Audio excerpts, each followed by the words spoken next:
Hello everyone. Sajjala Ramakrishna Reddy గారి తనయుడు సజ్జల భార్గవ్ గారికి సాక్షి ఛానల్లో కీలక పదవి ఇవ్వబోతున్నట్టు తెలుస్తోంది. ఇదే అంశం మీద ఒకసారి విశ్లేషణ తీసుకున్నాం. ప్రస్తుతం మనతో జర్నలిస్ట్ జగదేవ్ ఉన్నారు, వెల్కమ్ చెప్తాం. Hello sir. Hello Zakir. Sir, ఇప్పటికే సీనియర్ నేతలు అంటే సీనియారిటీ పేరుతోటి ఉన్న చాలామందికి వాళ్ళకి ఎలాంటి పోస్టులు ఇవ్వట్లేదు అన్నట్టు దిగులతో ఉన్నారు సార్. ఇప్పుడు సజ్జల గారి కుమార్ గారికి ఇవ్వటం దీన్ని ఎలా చూడొచ్చు? సజ్జల గారికి మరలా పార్టీలో కీలక బాధ్యతలు అప్పచెప్పినప్పుడే చాలామంది పెదవి విరిచారు. ఎందుకు పెదవి విరిచారంటే, గవర్నమెంట్ ఉన్నప్పుడు జగన్మోహన్ రెడ్డి గారిని కలవనివ్వకుండా చేసింది ప్రధాన సూత్రధారి సజ్జల గారే అన్నట్టుగా చాలామంది వ్యాఖ్యానించారు. కొంతమంది ఏదంటే ఇండైరెక్ట్గా స్టేట్మెంట్లు కూడా ఇచ్చారు. మేము కలవడానికి వెళ్తే సార్ బిజీగా ఉన్నారు, మళ్ళీ రండి అని చెప్పడం. ఈయన అంటే ఎక్కువగా వినపడింది ఈయన సజ్జల రామకృష్ణారెడ్డి గారి పేరు ఒకటి, ధనుంజయ రెడ్డి గారి పేరు ఒకటి. వీళ్ళిద్దరు పేర్లు ఎక్కువ వినిపించాయి. సో వీళ్ళేదో అడ్డు పెట్టారు అనుకుందాం. మరి ఆయనైనా సీసీ కెమెరాలో చూసి ఈరోజు నన్ను ఎవరైనా కలడానికి వచ్చారు, ఏంటి మళ్ళీ ఎప్పుడు కలుస్తారనే ఉండాలిగా. నేను రాజుని, నేను ఎప్పటికీ నేనే రాజుని, నేను ఎప్పుడు ఈ పీఠం దిగిపోను అనే ఫీలింగ్లోకి వెళ్ళిపోయాడు ఆయన. కాబట్టి ఇప్పుడు కాకపోతే నెల రోజుల తర్వాత 2 నెలల తర్వాత అపాయింట్మెంట్ ఇస్తాలే, రావచ్చులే అని అనుకున్నాడు ఆయన జగన్మోహన్ రెడ్డి. అదే ఆయన పెద్ద బ్లండర్ మిస్టేక్. బట్ చాలామందికి మనసులో ఉంది, బయటపడలేదు. ఇప్పుడు రాజానగరం మాజీ ఎమ్మెల్యే రాజా గారు కానీ, కరణం ధర్మశ్రీ గారు కానీ, కేతిరెడ్డి గారు కానీ, వీళ్ళందరూ చెప్పకనే చెప్పారు, పరోక్షంగా ఒప్పుకున్నారు కూడా. ఇట్లా కొంత మాకు వెసులుబాటు కూడా కలవడానికి ఇవ్వలేదు అని. ఈవెన్ ఆయన పేరెట్టి బాలరెడ్డి గారు అయితే డైరెక్ట్గా చెప్పాడు, ఆయన దగ్గర బంధువు, నాకే అపాయింట్మెంట్ ఇవ్వలేదు జగన్మోహన్ రెడ్డి, ఇంకా ఎవరిని కలుస్తామన్నట్టు. సో ఇట్లాంటి పోకట్లతో సజ్జల గారు సకల శాఖ మంత్రిగా జగన్మోహన్ రెడ్డి గారి గవర్నమెంట్లో చాలా విమర్శలు అయితే ఎదుర్కొన్నాడు.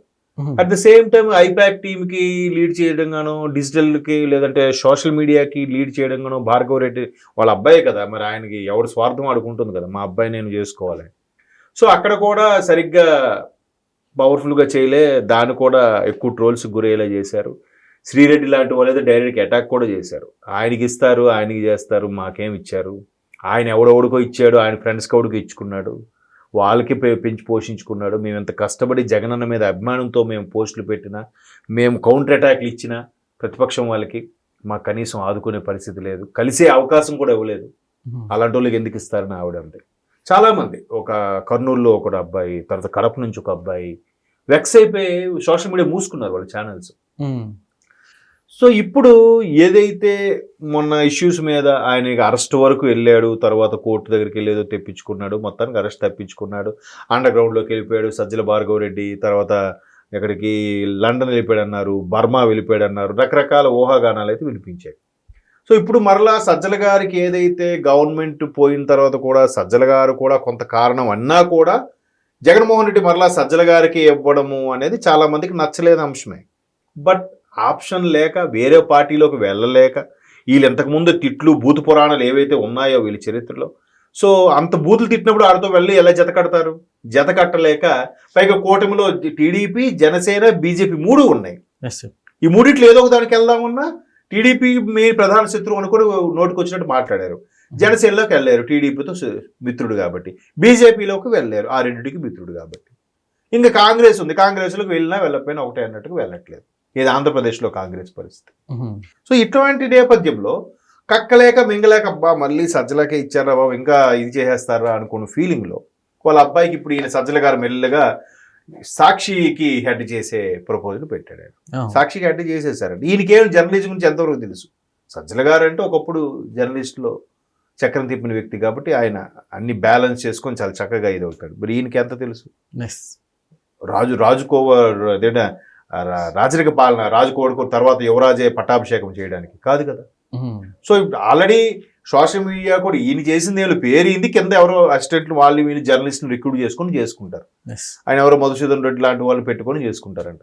పోనీ మొన్న రీసెంట్గా ఒక పోస్ట్ పెట్టారు, జగన్మోహన్ రెడ్డి లాంటి ఒక్క మగాడు విశాఖకి తీరం దాటించాడు తుఫాను రాకుండా అని. ఏమైనా సంబంధం ఉందా?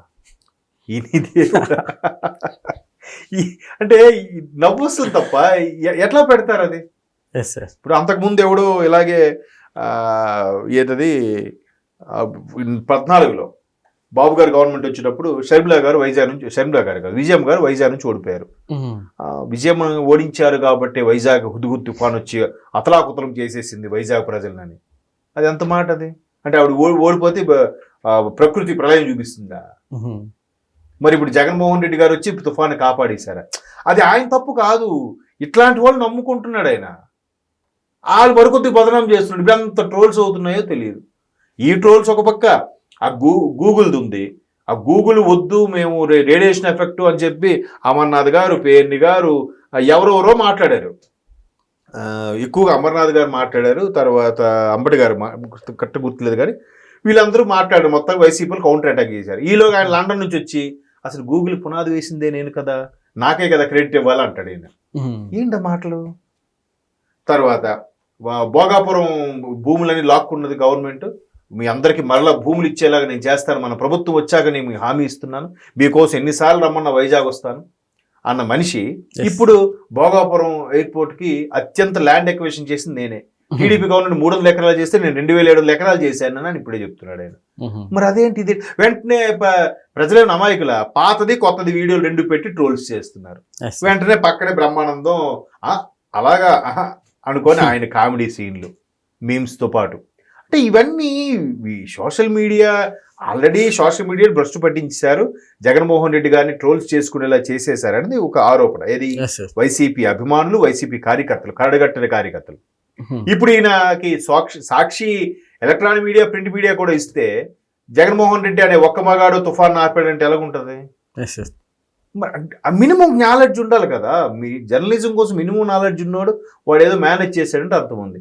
ఏమీ తెలియకుండా ఆయన అందలో ఎక్కిస్తే ఏమవుద్ది? కాకపోతే ఈయన తన కొడుకుగా ఆయనకి ఏదో లిఫ్ట్ చేయాలి కాబట్టి మళ్ళీ తీసుకొచ్చి పెడుతున్నాడు. ఇప్పటికైనా వాళ్ళకి అర్థం అవ్వాలిగా. సీనియర్ నాయకులు ఎంతోమంది చెప్తున్నారు సార్ మరలా, ఎందుకంటే విజయసాయి రెడ్డి గారు నెంబర్ 2గా ఉన్నప్పుడు పరిస్థితి వేరు, సజ్జల గారు నెంబర్ 2కి వచ్చాక పార్టీ ప్రతిష్ట దెబ్బతిన్నది, పార్టీ ప్రతిష్ట మెల్లమెల్లగా దిగజారుతూ వస్తోంది అనేది సగటు వైసీపీ కార్యకర్త యొక్క ఆవేదన.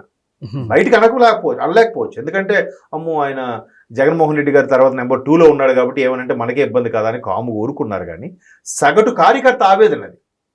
మరలా సజ్జల గారికే, సజ్జల కుటుంబానికే ఫేవర్గా చేస్తే ఇంకెవరూ లేరా? గవర్నమెంట్ ఉన్నప్పుడు కూడా కష్టపడి, గవర్నమెంట్ పోయిన తర్వాత కూడా ఇంకా నానా మాటలు పడుతున్న వాళ్ళు లేరా? ఉన్నారుగా. మరి వాళ్ళు ఏ ఒక్కరికైనా అవకాశం ఇవ్వాలిగా. మరి ఈయన బయటకు వచ్చి ఈసారి ఖచ్చితంగా కార్యకర్తలకి ఈ జీవితం అంకితం అని స్టేట్మెంట్ ఇచ్చాడు ఈయన. ఏది మరి? కార్యకర్తలు అంటే ఎవరు? మీ చుట్టూ ఉండే 10 మంది, రాష్ట్ర వ్యాప్తంగా ఉండే ఎక్కడొక్కడ ఇప్పటికీ అభిమానంతో ఉన్నోళ్ళు ఉంటారుగా, ఒకరో ఇద్దరు. ఆ కొద్ది మంది కూడా కాపాడుకోకపోతే నెక్స్ట్ పార్టీ పరిస్థితి ఏంటి? పార్టీ మనుగడ పరిస్థితి ఏంటి? అంటే ఒక సగటు మనిషిగా నేను అనుకుంటున్నాను. అరే ఇప్పటికీ జగన్మోహన్ రెడ్డి గారు అంటే కొంతమంది ఇష్టపడే వాళ్ళు ఉన్నారు, వాళ్ళ ఇష్టం వాళ్ళది. ఇంకా అలాంటి వాళ్ళు ఉన్నారు, వాళ్ళందరికీ నమస్కారం. కానీ సో అలాంటి వాళ్ళకి చేరదీయాలి కదా. మరలా ఈ పక్క నుండి భజనగాలిగా చేస్తే ఏమవుద్ది? ఆ భజన ఇదవుతుంది. ఇప్పుడు ఈయన ఎక్కడ ఇదవుతాడు? వాళ్ళ విజ్ఞతగా వదిలేద్దాం, వాళ్ళే తెలుసుకోవాలి.